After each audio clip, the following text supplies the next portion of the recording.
Xbox Game Pass continues to improve. We have a breaking report about Undead Labs, and it looks like E3 is going to be completely canceled.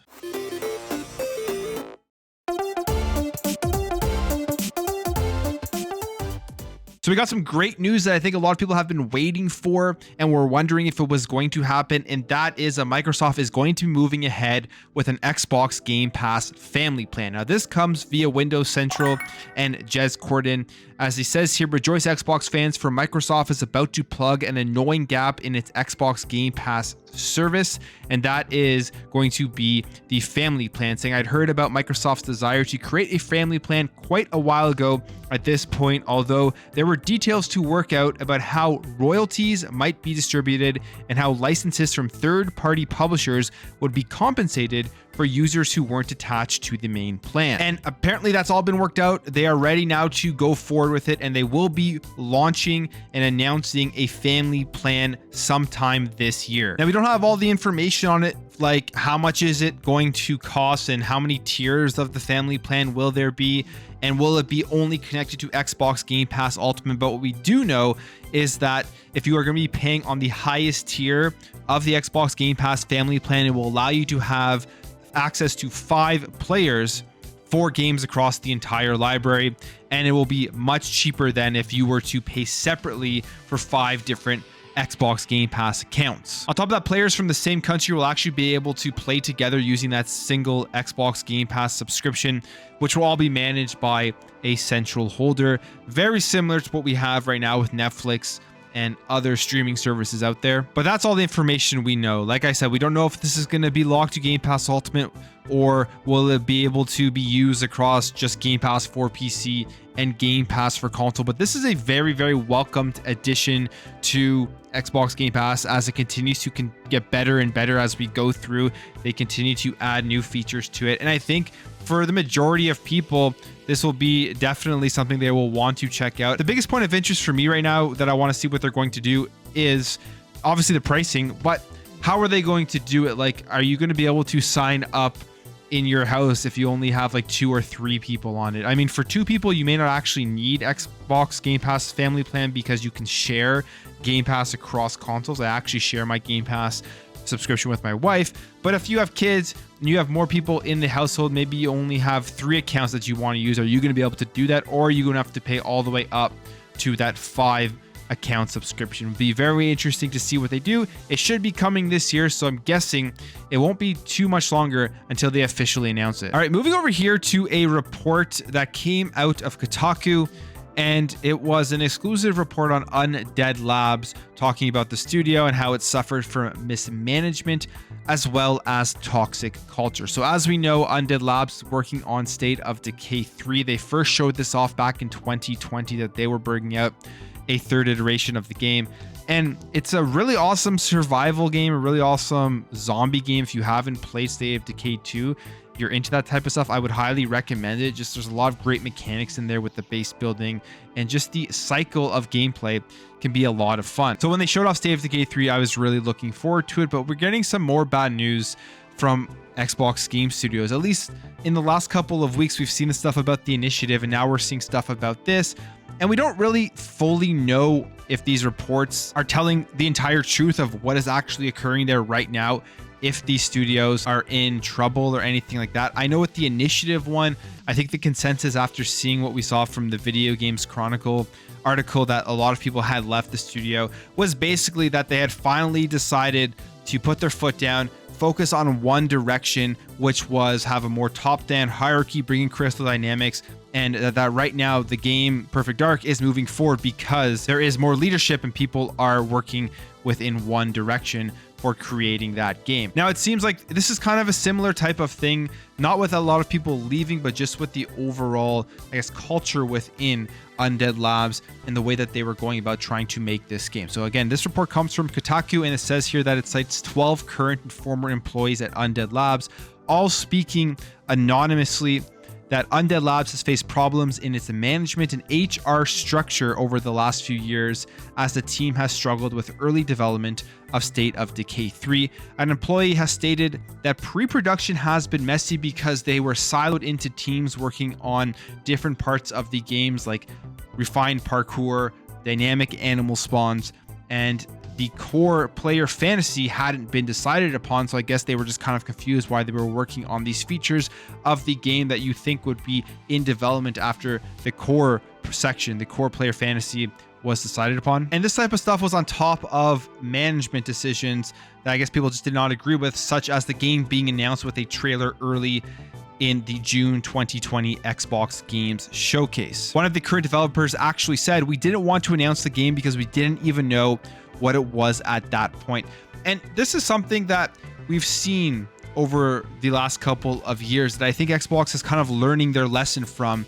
And it's that they shouldn't be announcing anything unless they are sure that they're going to have a product to be able to put out, I guess, in a timely manner within the next couple of years or so. You think about Scalebound and how Phil Spencer's talked about how much of a lesson that was for Xbox.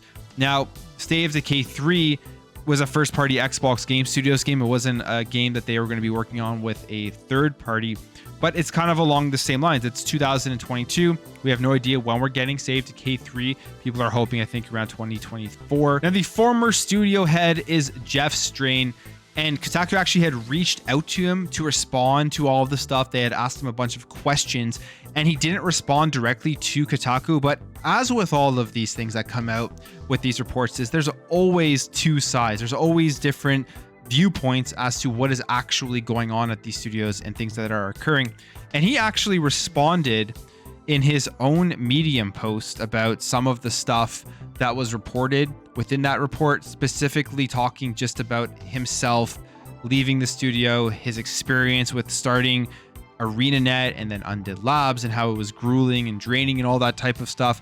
And they actually refer to him as sort of an absentee father within Undead Labs, and he kind of touches on that, explaining that he had moved with his family and 5 children to New Orleans, and he actually had to fly every single week on Mondays to Seattle to work with the studio, and then fly back to New Orleans on Thursday to be with his family. And that really kind of drained him, which led to him not doing it anymore and working more remotely, which is why I guess they refer to him as an absentee father. And as the head and as the lead of the studio, it is pretty important to be there to kind of guide the teams and make sure everything is going smoothly. He actually says here, "When I started to buckle under that schedule, I shared my dream to open a New Orleans-based game development academy and associated working studio with my boss at Microsoft." So on top of having to travel back and forth, he had this dream of opening this academy, and says here, "Thankfully, he was supportive. So I asked my chief of staff at the lab to take on the day-to-day operations of the studio so I could reduce my travel schedule and start laying the foundation for the academy." So his side of the story is here in his post. I will definitely link that in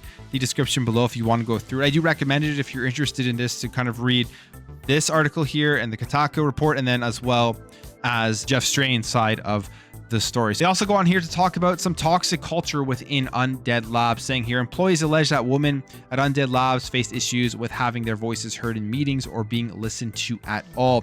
They say here was a death by 1,000 paper cuts version of sexism, and that the HR head, Ann Schlosser, was accused of being unhelpful towards people who did turn in complaints." So it seems like there's stuff going on here, at least from the employees that they talked to anonymously about the issues at Undead Labs. Now, at the end of this article, they talk about the current head of the studio, which is Philip Holt, who they actually accused of fast-tracking employment of his friends from other studios that Microsoft explicitly has denied, according to Kotaku. They also say here that Microsoft has been hands-off. Like they've always said with these new studios, once they acquire them, is they want them to continue to work in the way that they were working. They don't want to kind of change them if what they were doing was working. And Microsoft has been hands-off until apparently recently, where they say here Microsoft eventually stepped in interviewing numerous employees, which was followed by the departure of Schlosser from Undead Labs in September 2021. So they eventually did have to step in. Now, all of this being said, all of the stuff that they mention, all the negative things going on at this studio, they do end off this report on a good note, saying some employees reportedly think the studio is now on the right track, with one saying of State of Decay 3, "It could be such a cool game, and we've got a lot of great people working on it, and I just hope we don't repeat the terrible habits of the last few years." So there is that positive point at the end of this, that the games they think is going to be very cool. And I really hope it is. I really hope that they do deliver. But this is the second studio in the last couple of weeks that has come under fire for mismanagement, the culture, all that type of stuff within it.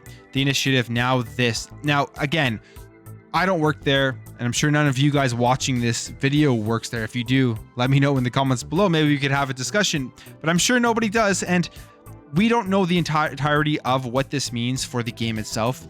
Again, the thing at the end was very positive, so maybe everything is just going to get back to normal, back on the right track, and the bad culture that they mentioned here is gone with. And that's the hope, because these are huge games that Microsoft has to deliver on after all of the promises that they've made over the last couple of years and all the acquisitions of these studios. They need to deliver with these games, because if they do that, I mean, it's really going to push Xbox over the top, really going to solidify just how incredible Xbox Game Pass is, even though it's already incredible with all the value. But imagine these big first-party games coming out every couple of months, just the role that will put Xbox Game Pass on and the great content that people subscribed are going to get. So it looks like E3 could officially be canceled. As we know, a while ago, we heard that E3 was canceling the in-person event, and apparently they were still going to hold a digital event. And then there was more information coming out. People were unsure whether the digital event was going to happen. Even just a couple of weeks ago, I believe there are emails being sent out from E3, which made people believe that the digital event was going to happen. And then we get this here, this tweet here from Will Powers, who is a PR lead at Razer, saying, just got an email, it's official, E3 Digital is officially canceled for 2022. Lots of mixed feelings about this, which for me personally sucks. I mean, I love E3. We're almost in June. We haven't heard anything about it. We're 2 months away. No dates, nothing to look forward to yet. So it makes a lot of sense that it is canceled. I would not be surprised if this is official and that this wasn't a mistake or anything like that. But it's unfortunate, because E3 is a time of the year I think all gamers are always looking forward to. Xbox has done a great job, especially last year. And Xbox aside, there's just so much great gaming content, so much time to spend with everyone coming together and just celebrating all these cool new games that are going to be coming out. And that's not going to happen. But I mean, I don't think all hope is lost, because we're going to have other events pop up. We're going to have Xbox still do a show. As we've been hearing, Xbox is planning to do a show in May. And that was something that, if it did happen, it would be weird if E3 was still going on, because E3 would only be a month earlier. But now it makes more sense if Xbox plans to do something in May, because there is not going to be an E3. But besides that, we also got Jeff Keighley tweeting out a bunch of stuff here. First of all, hints with this after everyone hearing that E3 is canceled, and then officially announces that Summer Games Fest will be going on in June. So they say here, Summer Games Fest, an industry-wide celebration of video games featuring a spectacular live kickoff show hosted by Jeff Keighley. And Summer Games Fest has been decent since he's been doing it. We had it last year and I thought it was pretty good. So at least there's going to be this, something to look forward to this June, although E3 isn't going to be here. But at the end of the day, it's still a shame. E3 has been a staple in the gaming industry for as long as I can remember. And maybe this is the end of it. Maybe we're never having E3 again, and it's officially going to be Jeff Keighley's event going forward with the Summer Games Fest. That's it for me, guys. Are you excited about the family plan coming to Xbox Game Pass? What do you think is going on at Undead Labs? And are you disappointed that E3 is canceled? If you enjoyed this video, hit that thumbs up button. If you're new here, you found this video entertaining and informative, I'd appreciate you hitting that subscribe button. Thank you all for watching. Thank you for your support, and I'll catch you in the next video.